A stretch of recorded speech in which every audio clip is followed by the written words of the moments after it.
Under the dim lights seeping through gaps in an abandoned military depot rests a World War II M4 Sherman medium tank, a silent witness to forgotten battles. The unmistakable silhouette reveals a boxy hull sitting low on horizontal volute spring suspension with 3 bogies per side, each bogie carrying 2 road wheels for a total of 12 road wheels visible along the chassis, all in cast steel with rubber tire remnants barely clinging beneath layers of orange-brown rust.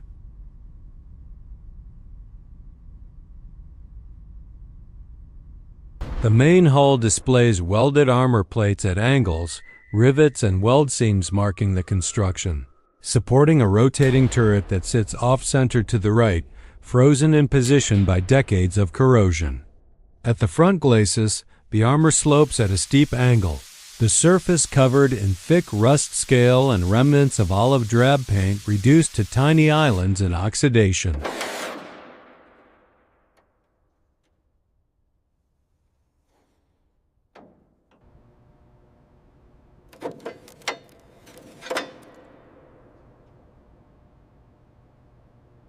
The bow machine gun mount protrudes from the right side of the glacis, its barrel long gone, leaving only a corroded opening.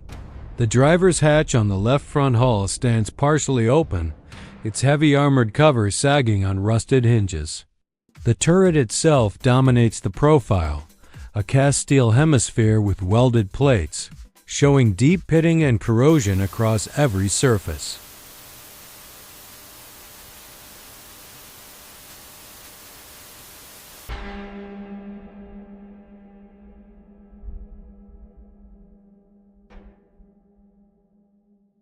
The main gun, a 75mm M3 cannon, extends forward from the turret matlet, the barrel drooping slightly from weakened trunnion mounts, its bore filled with rust and debris, the muzzle brake corroded into lacy patterns.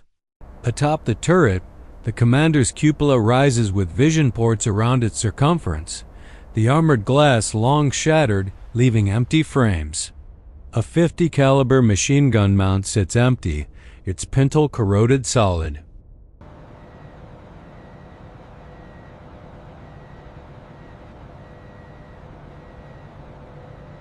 The turret hatches, commanders, and loaders hang open at odd angles, one hinge completely broken, revealing the dark interior cavity. The tracks wrap around the running gear on both sides, individual track links frozen together by rust, many links cracked or missing entirely. The drive sprockets at the rear show pronounced tooth wear, some teeth broken off completely. The idler wheels at the front sit tilted from worn bearings.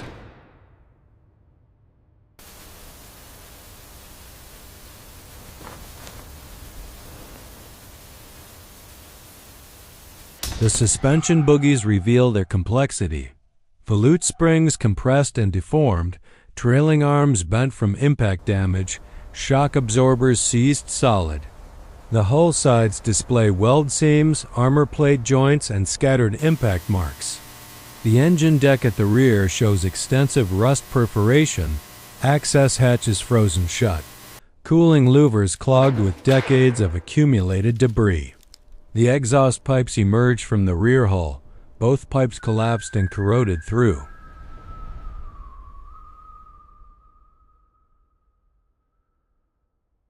Inside the open hatches, darkness reveals collapsed seating, rusted control levers, destroyed instruments, and the general chaos of abandonment. The hull interior visible through the driver's hatch shows steering levers frozen in position, pedals buried under rust scale, instrument panel completely corroded away. Around the tank, the environment reinforces isolation. Cracked concrete floor with weeds pushing through, collapsed sections of depot roof allowing rain and vegetation to invade. A heavy military recovery vehicle reverses slowly toward the abandoned Sherman, its diesel engine rumbling with authority. Steel cables thick as a human arm uncoil from the powered winch. The crew chief inspects the Sherman's towing pintles, his gloved hand brushing away rust that falls in sheets. Heavy steel tow bars get positioned and connected to the hull's towing eyes with massive pins driven through with sledgehammer blows.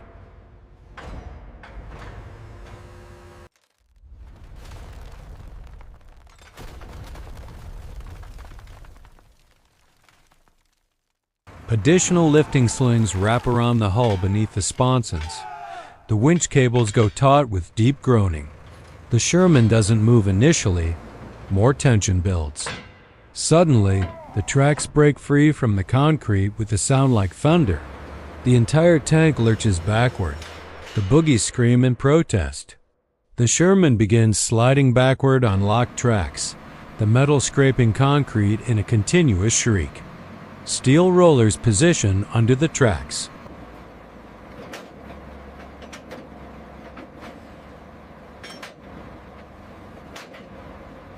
20 minutes of patient winching moves the Sherman 30 feet to a low-bed trailer reinforced with steel I-beams. The trailer's hydraulic deck lowers to ground level. The Sherman's front idlers contact the trailer ramps. Inch by inch, the tank climbs onto the trailer deck until it sits centered. Heavy chain binders wrap around the hull. The journey across town takes 3 hours.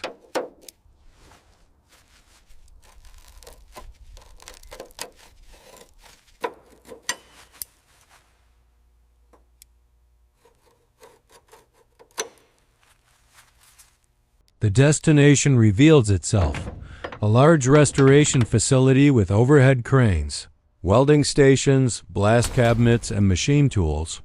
When the Sherman finally rests on the workshop floor, positioned under the main crane, silence returns except for the tick of cooling metal.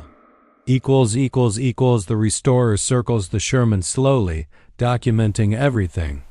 Gloved hands trace impact damage on the glacis, probable 88 mm hit that didn't penetrate but created a deep dish in the armor.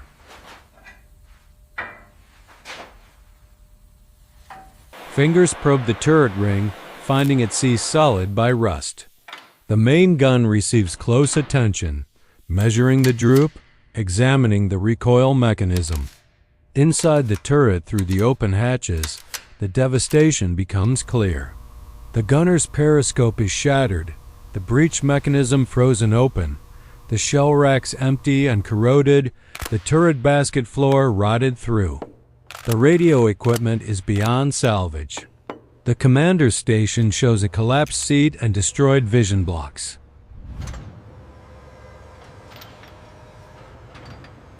Moving to the driver's compartment, the transmission cover shows heavy oil leakage stains turned to black sludge. The engine compartment inspection requires removing the corroded engine deck plates with cutting torch, revealing the Continental R-975 radial engine beneath, a 9-cylinder air-cooled engine now a sculpture of rust. The cylinders show deep pitting, pushrods frozen, valve covers corroded beyond recognition. The suspension receives methodical documentation.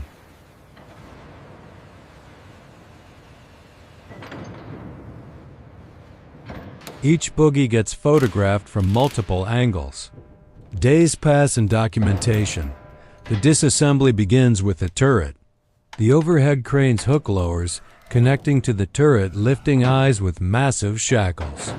The turret ring race, frozen solid, requires careful plasma cutting of the seized points. Heat application from propane torches warms the race.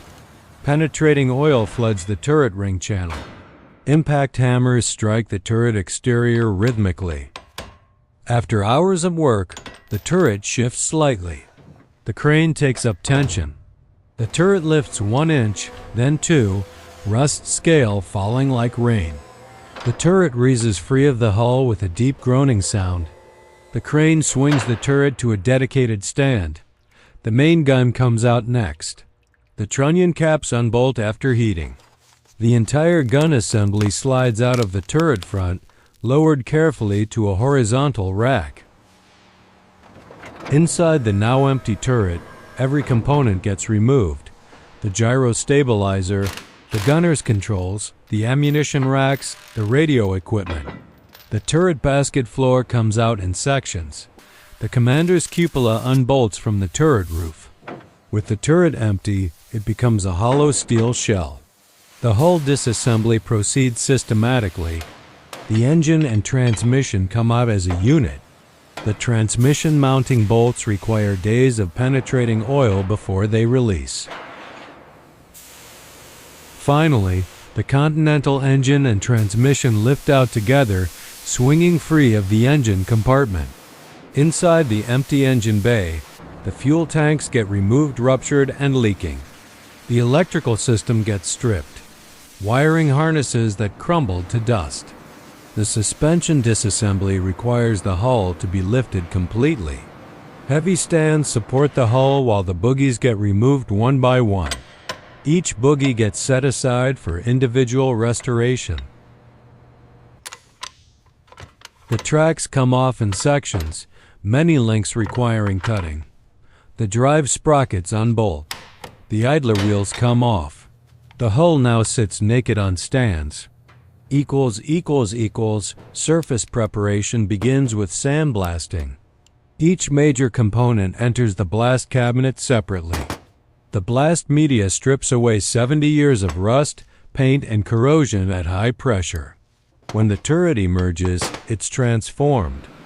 Bare steel showing silver gray where thickness remains adequate.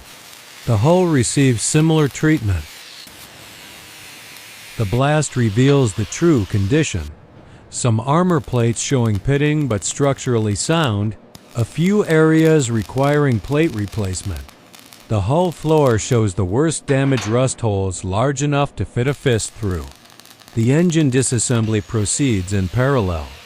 The Continental radial engine comes apart cylinder by cylinder. The crankcase separates.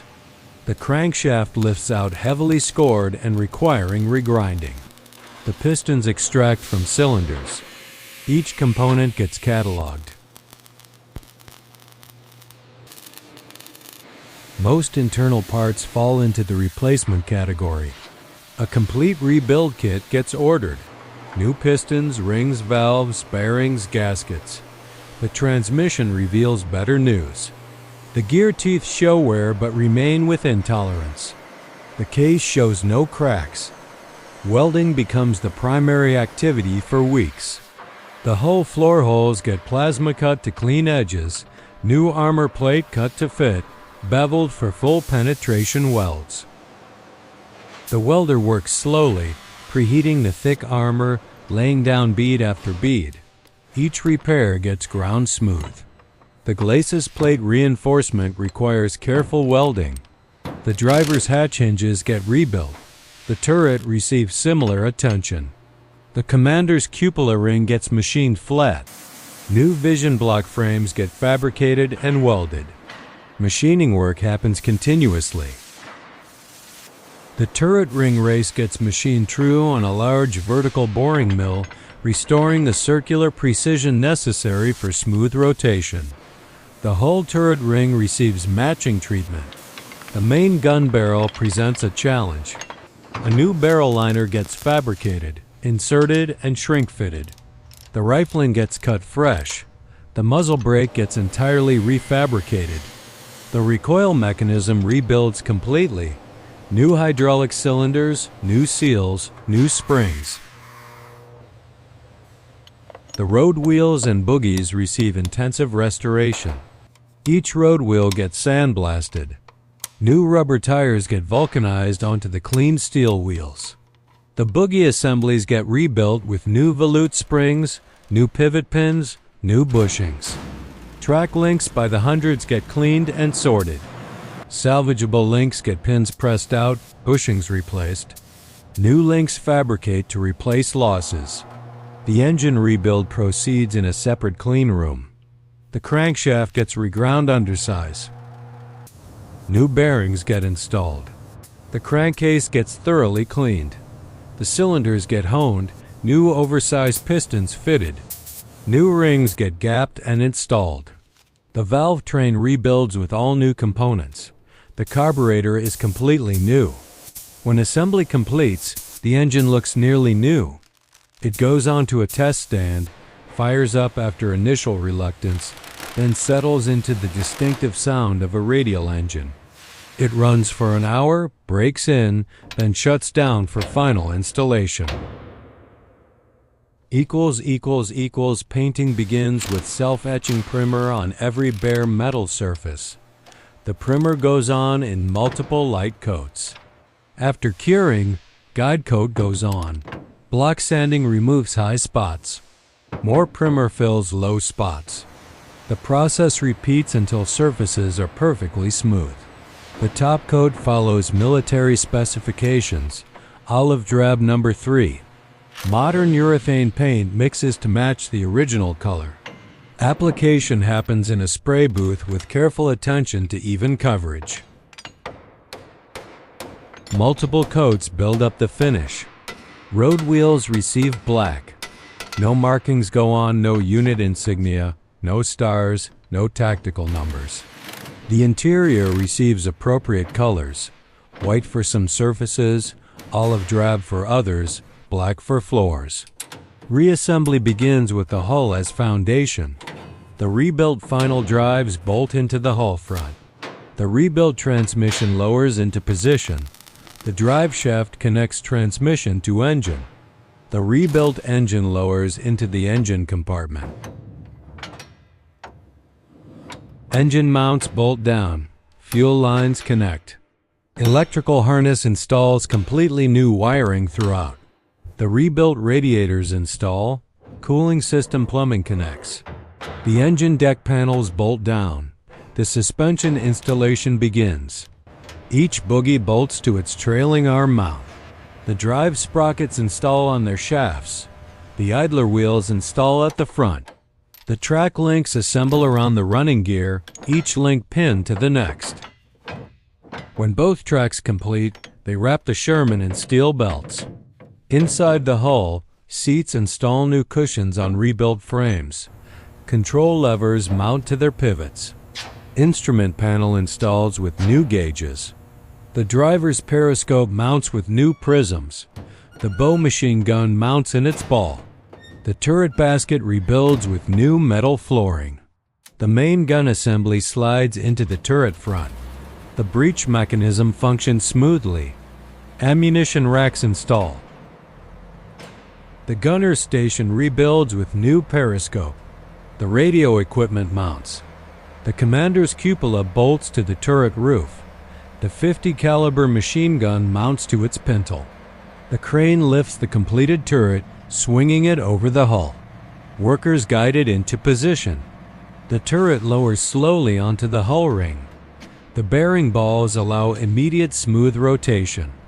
All external details install: lifting rings, pioneer tools, towing cables, tarps, spare track links. Every detail follows photographic reference. The restoration stands complete. The Sherman sits in the workshop. A mechanic climbs through the driver's hatch. Another climbs into the assistant driver position. The commander climbs through the turret hatch. Battery disconnect switches engage. The electric starter motor whines. The Continental radial coughs, backfires once, then catches. The distinctive rhythm fills the workshop. The engine warms. The driver engages the transmission. The clutches bite. The Sherman lurches forward. The chocks pull away. The driver releases brakes. The Sherman rolls forward slowly, tracks clanking rhythmically.